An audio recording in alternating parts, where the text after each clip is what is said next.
Olá, eu sou o Peterson Júnior, estudante de jornalismo, e estou aqui para a conclusão de um trabalho. Gostaria de ressaltar que o tema principal desse trabalho é sobre a saúde mental. E nesse trabalho eu convidei a nossa querida Lorena Araújo, psicanalista, para poder falar um pouco sobre a sua experiência na clínica, que ela tem atendido diversas demandas nesse aspecto. Olá, Lorena. Olá, Peterson. Muito obrigada pelo convite. É um imenso prazer estar aqui, contribuindo com essa conclusão do seu trabalho. E muito feliz também de poder compartilhar um pouquinho, do meu conhecimento clínico aí para todos que vão nos assistir. Uma gentileza sua para a sociedade mesmo, Esse tema que você escolheu é um tema que é um alerta clínico hoje, então é um tema de uma referência social. Então, muito obrigada, por você ter trazido esse tema no seu trabalho. É de grande importância social, inclusive. Que bom, Lorena. Fico feliz com esse seu retorno e gostaria de saber o que te levou a trazer esse tema, tão específico, o cansaço de existir. Como que foi essa demanda para a clínica assim, em geral, esses atendimentos? Gostaria de saber assim, a finalidade de ter surgido essa demanda. O cansaço de existir, o tema, a nomenclatura, veio do ano de 2025. Quando eu cheguei no final do ano, eu faço geralmente um prognóstico geral do que eu mais atendi na minha clínica, até para saber o que eu tenho que me especializar, E aí, quando chegou em dezembro, que eu fui fazer a análise, de todos os casos ali que eu atendi durante o ano inteiro de 2025, eu percebi que as pessoas estavam cansadas. Algumas cansadas do relacionamento afetivo, Algumas cansadas do trabalho, algumas cansadas do cotidiano, da relação familiar, algumas aí, drenadas por excesso de atividades, por excesso de trabalho, E algumas cansadas, não um cansaço físico, mas um esgotamento mental mesmo. E aí, quando chegou no final do ano, eu percebi que as pessoas estavam cansadas de existir, ou seja, cansadas da vida que estavam levando, talvez da filosofia, das escolhas ali, da consequência das escolhas ali, talvez não tão assertivas ou talvez não pensadas, Interessante, Lorena. Outra coisa que a gente gostaria de saber esses casos clínicos, como que a gente consegue identificar se é uma depressão, se é uma ansiedade ou se é um transtorno psíquico, assim, desse caso de desgaste, de excesso de trabalho. A síndrome do esgotamento profissional. Síndrome do esgotamento profissional. Perfeito. Bom, primeiro que a gente, dentro do cansaço de existir, a ansiedade, a depressão, o esgotamento, a síndrome do esgotamento profissional, a síndrome do pânico, de forma geral, são consequências de um cansaço de existir, então eles se tornam um ciclo. Então, ansiedade, depressão, síndrome do pânico, a síndrome aí do esgotamento profissional, todos esses diagnósticos, clínicos, eles vêm de um lugar onde na psicanálise, a gente entende que a pessoa tem uma angústia. E quando essa angústia, quando esse excesso, ele não é tratado, o seu corpo, ele vai tentar, somatizar para dar uma solução. Então, ele quer dar uma solução. Nosso corpo ele é tão inteligente que ele precisa solucionar aquele problema. Então, ele tá vendo ali, ó, tô cansado, não tô feliz com o que eu tô fazendo, tô insatisfeito, tô frustrado, tô muito frustrado com a minha vida. Geralmente eu vou ter o quê? Uma depressão, E a depressão, ela tem alguns sinais, Então, geralmente, é uma tristeza constante, É uma tristeza, a pessoa não acha graça na vida, a pessoa não consegue, às vezes, fazer as necessidades, né, cotidianas aí do ser humano mesmo, as necessidades básicas, como tomar um banho, como lavar um cabelo, como sair de casa, por exemplo. Então, isso vai acometendo o sujeito aí a nível de deixar ele disfuncional. Então, a depressão, ela é uma doença, né, uma situação psíquica que faz com que o sujeito esteja sempre muito triste, sempre muito apático, né, levando uma tristeza constante. Já a ansiedade, né, e o transtorno de ansiedade, o transtorno generalizado de ansiedade todos nós vamos ter, né, que é o alerta ali, você precisa agir rápido, né, o seu corpo dizendo que você precisa tomar alguma providência rápida, alguma decisão rápida. O transtorno de ansiedade, por sua vez, é aquilo que paralisa a sua vida, né? Então, quando você tem que fazer algo, o transtorno de ansiedade, ele paralisa. E às vezes você não tem uma situação para poder fazer aquilo, né? Então, a crise de ansiedade, a diferença, por exemplo, da crise de ansiedade para a depressão é que na ansiedade, na crise de ansiedade, não necessariamente vou estar triste, né? Não necessariamente eu vou deixar, por exemplo, de tomar um banho. Ao contrário, eu vou ter um pensamento mais acelerado, né? Eu vou, às vezes, ter um batimento cardíaco mais acelerado. Às vezes eu vou até achar ali, né, que eu tô passando mal mesmo, um sintoma mais físico. Você tem sintomas mais físicos, né? Então você fica pensando lá no futuro o tempo inteiro, você se preocupa, uma preocupação excessiva. Essa preocupação excessiva que você tem com o futuro, né, com algo que ainda não existe, a gente denomina de ansiedade, né?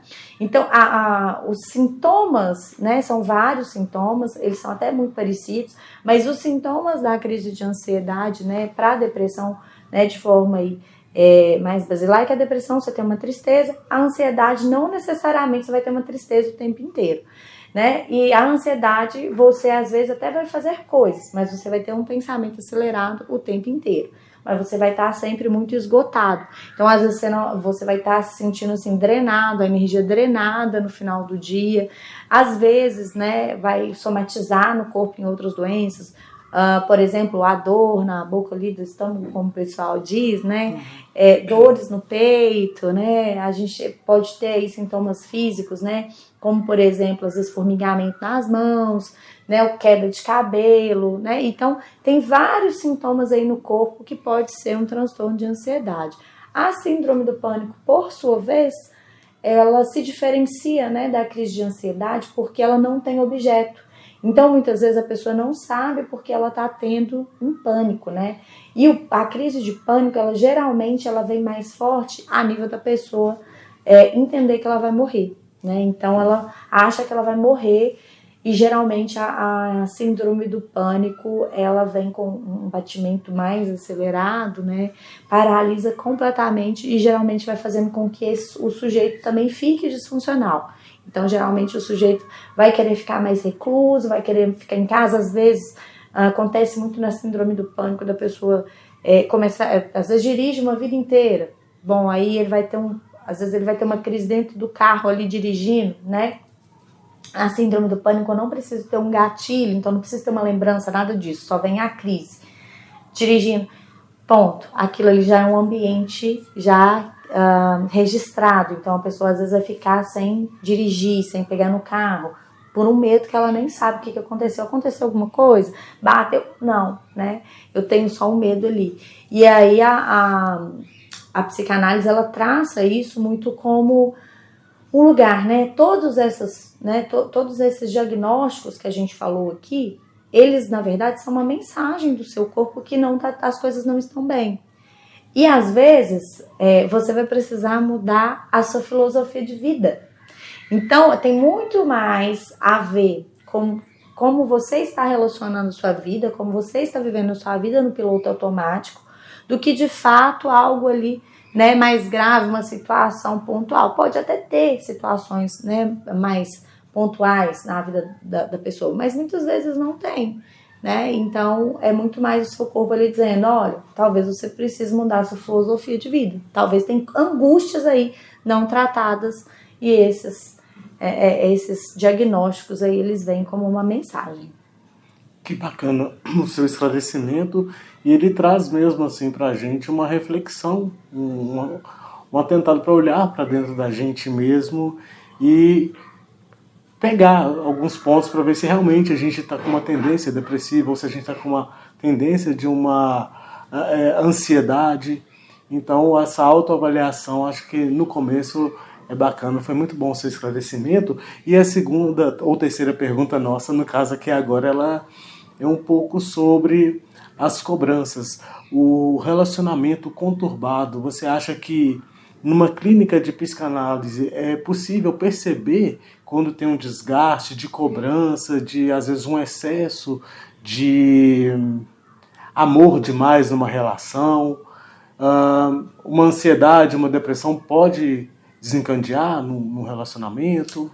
Claro, eu acho que a gente pode ir até mais longe. A maioria dos relacionamentos, né, nós somos sujeitos com sombras, né? Então a gente tem as nossas características positivas, mas a gente vem com registros negativos e positivos, né? E às vezes isso vai impactar diretamente nas nossas relações. E não só relacionamento afetivo, né? Mas a pergunta aí foi mais voltada para relações afetivas. E sim, né, um relacionamento tóxico, por exemplo, um relacionamento abusivo, né, ele pode gerar sim uma depressão, ele pode gerar crises de ansiedade. Por quê? Porque às vezes eu não tô feliz dentro daquela relação ali, mas às vezes eu sou uma pessoa com uma autoestima tão fragilizada que eu nem percebo que aquela relação ali me drena, né? E às vezes aquela relação vai me drenando a energia. O que é drenar energia? É quando eu estou dentro de um lugar, né, de uma relação, por exemplo, né, afetiva, aonde eu não posso ser eu, onde eu não posso ter as minhas vulnerabilidades, onde eu não posso ter os meus desejos individuais, que a gente chama de subjetividade. Então é quando eu vou perdendo a minha subjetividade em função do relacionamento, né? E aí quando isso acontece, eu começo a ficar triste, porque pensa, se eu não conseguir fazer nada pra mim dentro de um relacionamento, por exemplo, né, eu vou ficando muito triste. E às vezes eu nem percebo. E às vezes as pessoas elas entram dentro de um relacionamento sem se conhecer. Então elas não têm uma subjetividade, né? Não tem desejo, não tem gosto, não sabe o que querem, não tem um hobby, nada disso. Então aquela pessoa ali vira o centro da vida dela. E aí a gente pode deslocar todos esses vazios, né, do sujeito para um lugar de carência.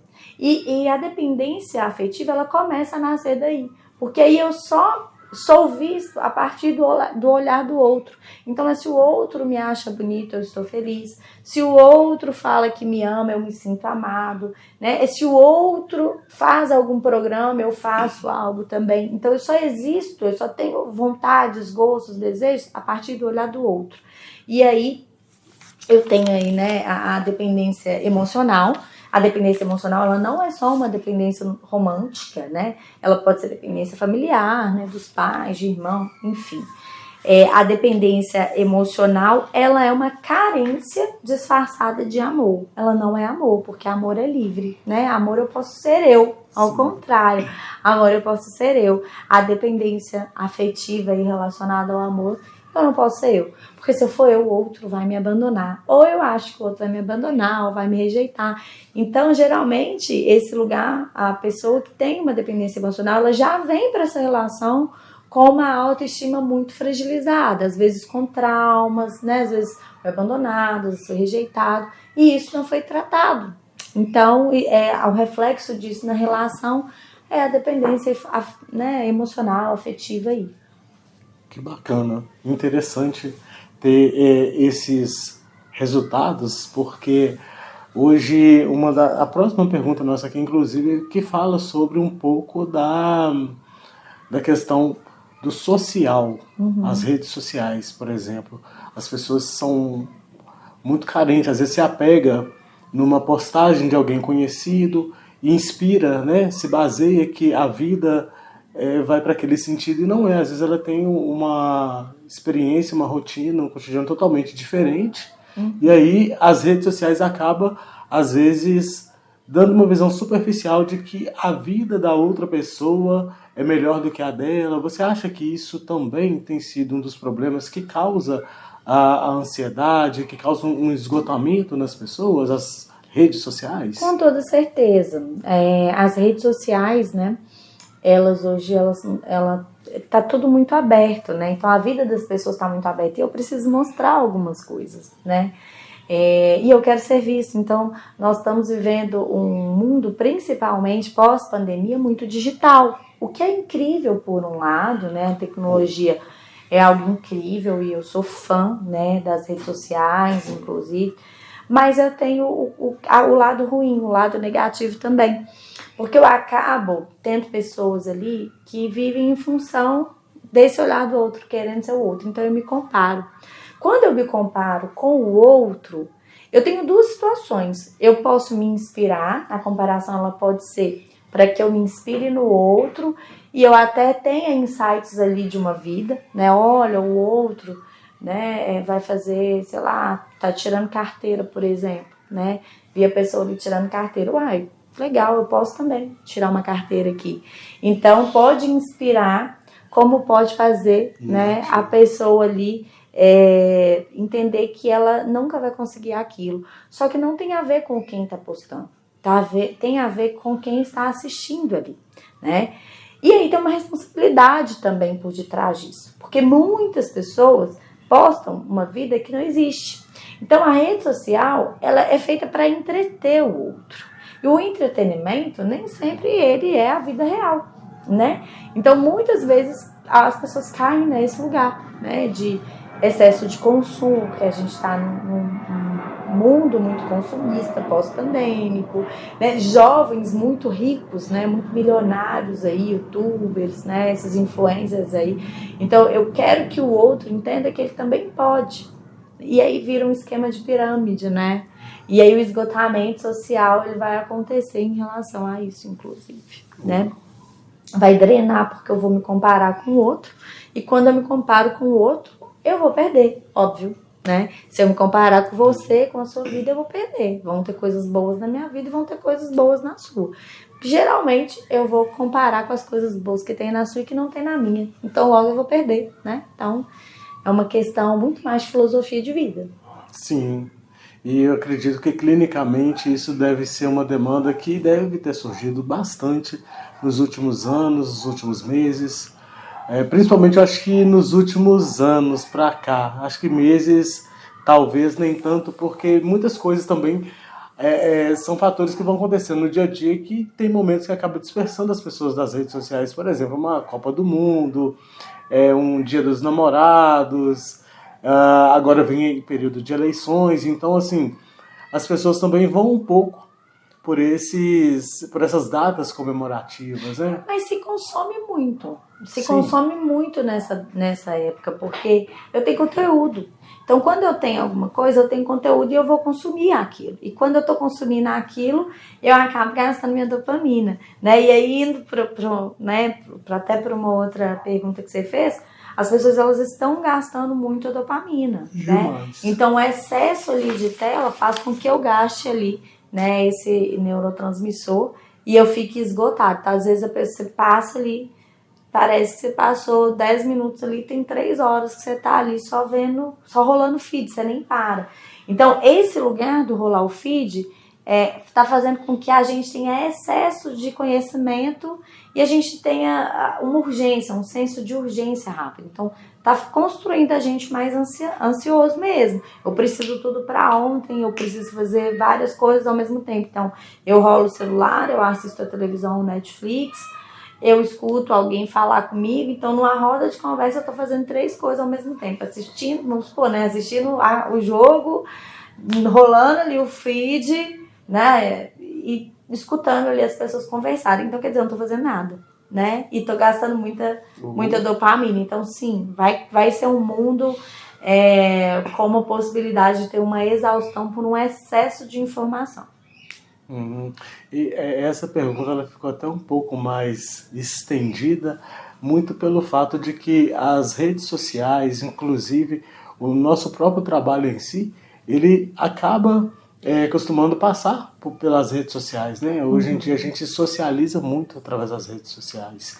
Então a gente tem que ter, eu acho que esse cuidado de filtrar, de saber quando que está demais, se está prejudicando. E através disso a gente gostaria também de ouvir de você quais são as maneiras, hábitos, mudanças de hábitos que pode um pouco ajudar e colaborar para que, no caso, se uma pessoa seja um paciente, né? Quais caminhos que ele pode estar seguindo para poder barrar às vezes, um pouco ou frear um pouco o excesso de ansiedade ou às vezes dar uma equilibrada naquele sentimento depressivo por diversas questões. Pode ser fragilidade amorosa, financeira, tem vários aspectos que podem desencadear para depressão, para ansiedade. E no trabalho isso também costuma refletir, né, no dia a dia, os relacionamentos tóxicos. E eu gostaria de ouvir de você, clinicamente, quais soluções, quais caminhos um paciente nesse quadro ele pode, né, ser direcionado. Perfeito. Te peço perdão aqui pela tosse, atrapalhando, né, a entrevista. Mas muito bom. Eu acho que não existe uma solução rápida e eficaz, né? Até existem alguns SOS aí. Mas primeiro de tudo, né? A psicanálise, ela entende que existe algo mais profundo e que a gente está passando, né? Por essa angústia, e essa angústia está, né, tendo esses sintomas, né? Através aí de diagnósticos clínicos, por um motivo, falta de simbolização. O que é simbolização? Né? É elaborar situações vividas. Então, isso tudo que a gente falou, geralmente vem de situações de excessos, de sentimento de fracasso, de sentimento de completude, de sentimento de perda, de sentimento de vulnerabilidade excessiva, né? Então, o primeiro passo é ressignificar a nossa história, né? E ressignificar a nossa história não é esquecer o que a gente viveu, porque a nossa história é muito importante e cada um vai ter uma história. E nós vamos ter todos momentos que foram positivos e momentos que foram negativos. Claro que a nossa construção ela vai fazer muita diferença na estrutura do nosso aparelho psíquico, sem sombra de dúvidas, né? Mas para que eu solucione, né, para que eu venha ter uma vida com mais qualidade, o primeiro passo é o autoconhecimento, né? Então, buscar me conhecer, buscar ajuda, buscar terapia, sem sombra de dúvida, é um passo principal, né? E aí, depois que eu me conheço, eu vou entender o que eu preciso, né? Então, o que eu quero da minha vida? Qual que é o meu objetivo de vida? Essa relação que eu tô, uma relação que me faz me sentir viva, ou depois que eu tenho contato aqui com essa pessoa, eu me sinto extremamente cansada. Eu me perfaço, eu sou feliz nessa relação ou não? Essa relação me gera ansiedade ou não? Esse trabalho é um trabalho que eu gosto, ou eu estou nesse trabalho só porque foi o que eu estudei, o que eu formei, o que eu, né, fui colocado ali, né? Essa família, eu gosto de ter contato com essa família. Esses amigos são os amigos que eu gostaria? Eu tenho os mesmos valores, os mesmos princípios? Quais são os meus valores? Quais são os meus princípios, né? Então, essas perguntas, elas vão nos direcionar quem eu sou, né? Eu não sou a Lorena psicanalista, né? Eu sou a Lorena que eu tenho características X, né? Que tenho gostos Y, né? Que tem uma família. Então, essa é a Lorena, né? E é depois que eu conheço a Lorena, né? Despida, né? Com a alma aqui despida, a mostra, é que eu vou entender o que eu preciso fazer. Então, o primeiro passo de tudo é o autoconhecimento. Se dentro desse autoconhecimento você identificar qual que é o problema, meu problema é meu trabalho, né?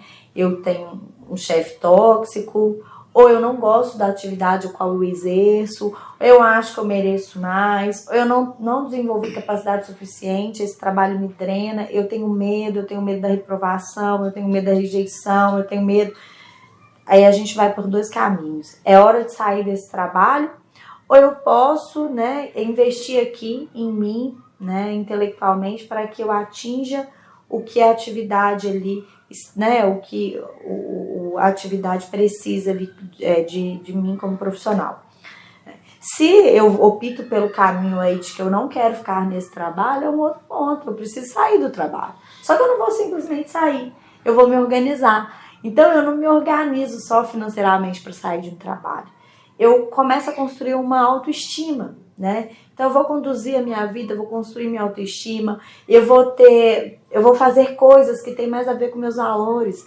Às vezes eu tô indo numa determinada religião porque eu aprendi essa religião uma vida inteira, mas às vezes essa religião não tem a ver com identidade. Eu vou por aí, né? Então o que eu preciso? Eu preciso encontrar algo que é a minha identidade, né? Não, isso aqui realmente tem a ver comigo, isso aqui casa, cai como uma luva aqui em mim. Entendeu? Então, ninguém precisa ficar calçando um sapato que tá apertado, né? Porque ele vai te dar bolha. Ele é até bonito, né? Para quem tá vendo, perfeito. Mas para quem tá calçando, tá doendo. Então, andar com um sapato apertado é muito difícil. E a gente faz isso o tempo inteiro nas nossas vidas. A gente vai se espremendo para caber em lugares, em situações, porque a gente não se conhece. Porque foi o que a gente aprendeu, né? Porque é o nosso registro ali cultural. Então, para mudar de vida e para sair da ansiedade, para sair da depressão, para sair da síndrome do pânico, eu não tenho outra alternativa que não autoconhecimento, mudança de filosofia de vida. Com certeza, alguma coisa na sua vida, algum eixo da sua vida não está estruturado da maneira como você sente que deveria estar. Então, o impacto disso realmente é uma vida, às vezes, drenada e sem esse lugar. E aí, para que eu saia e para que eu entenda isso com parcimônia, eu preciso de um processo de desconstrução, né? Então, é muito importante ir para esse lugar do autoconhecimento com um profissional capacitado que vai te ajudar aí a encontrar a sua melhor versão dentro da sua possibilidade, né? E não existe receita, né, de bolo, não existe uma receitinha pronta para isso, é um processo. Então, o mais importante de tudo é se acolher, é entender quem você é cuidar de você e é começar a fazer coisas para você, é se colocar em primeiro lugar. Acho que esses são os primeiros passos para que o sujeito ele atinja aí, né, um lugar mais maturado e um lugar aí para poder começar a sair desses diagnósticos. E se for um diagnóstico, né, clínico, através de um médico, né, isso precisa ser acompanhado por um médico também, e é muito importante. Obrigado, Lorena, porque o seu esclarecimento, a sua fala, ela é muito importante, ela é bem atual, por isso que não foi um tema escolhido aleatoriamente, é porque tem uma necessidade. Eu, antes de fazer esse trabalho, a escolha do tema, eu pesquisei bastante o que é de relevante hoje no momento para a sociedade, né? E eu vejo que a saúde mental ela é fundamental, ela é prioritária na vida de qualquer pessoa, né? Para ter a capacidade mesmo de seguir destinos, melhorar o aspecto de vida. Então, nada melhor do que a saúde mental. E para a gente encerrar, eu gostaria que você falasse um pouquinho sobre o seu planejamento clínico com esse termo cansaço de existir, se você vai fazer um próximo, né, Café com Psicanálise. Me fale um pouco sobre esse projeto, se vai ter continuidade. Eu participei do primeiro momento, achei fantástico. Te confesso também que foi uma das coisas que me inspirou, para além da necessidade que a gente tem aí, né? Mas me inspirou porque eu vejo verdade, segurança, necessidade de falar, de fazer, de participar, de envolver, de cuidar, principalmente. Porque, igual eu digo, a saúde mental ela é o que nos guia no momento hoje, assim, né? A necessidade disso. É muito importante. Eu fico muito feliz, muito agradecida, inclusive por você ter participado, né, do Café com Psicanálise.